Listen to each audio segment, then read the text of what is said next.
থেকে বসন্ত উৎসবের পুরোদমে অনুষ্ঠান শুরু হয়ে যাবে। আমাদের মঞ্চ প্রস্তুত এবং এর আগে আমরা ফেব্রুয়ারি মাসে উদ্যোগ নিয়েছিলাম, কিন্তু প্রাকৃতিক দুর্যোগের জন্য করতে পারিনি। তো আগামীকাল থেকে আগামী পরশু এবং তারপরের দিন 3 দিন, অর্থাৎ শুক্র, শনি, রবি 21, 22, 23শে মার্চ আমরা কোলাঘাট হাই স্কুল মাঠে বসন্ত উৎসবের আয়োজন করেছি।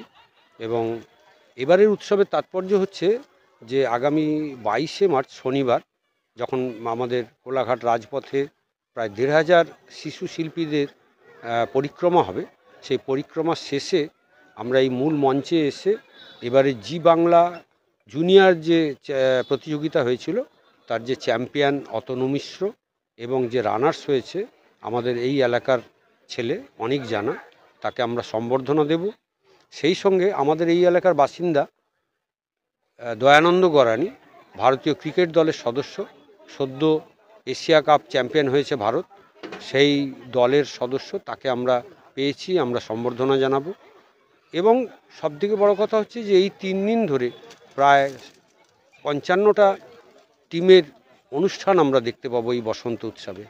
এটা একটা মানুষের মধ্যে অনুষ্ঠানটা স্থগিত হয়ে যাওয়ায় মানুষের মধ্যে একটা হতাশা এসেছিল, তা প্রবল উদ্দীপনার সঙ্গে আবার আমরা সেই অনুষ্ঠানটাকে সংগঠিত করার চেষ্টা করছি।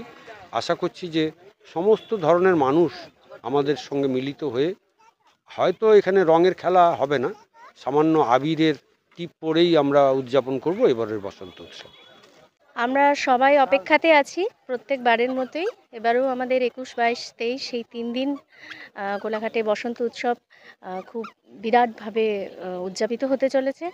22 তারিখ আমাদের র্যালি আছে, সবাইকে নিয়ে অসংখ্য মানুষ এই র্যালিতে যোগদান করবেন।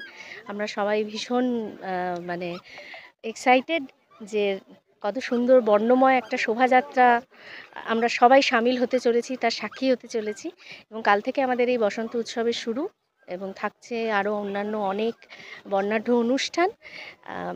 অনেক সেলিব্রিটিরা আসছে এবং আমাদের কাছে এটা প্রত্যেকবারের মতোই খুব একটা আনন্দের পরিবেশ, একটা বর্ণময় পরিবেশ, একটা খুব সুন্দর স্মৃতি হয়ে এটা থাকতে চলেছে। আমাদের খুব ভালো লাগছে, আমরা সবাই অপেক্ষায় আছি। কাল থেকে শুরু হচ্ছে বসন্ত উৎসব, আপনাদের সবাইকে সাদর আমন্ত্রণ। অবশ্যই আপনারা সবাই আসুন, দেখুন, যোগদান করুন, ভালো লাগবে, আমাদের সাথে রং খেলাতে সামিল হন। আমার নাম দেবারতী চ্যাটার্জি।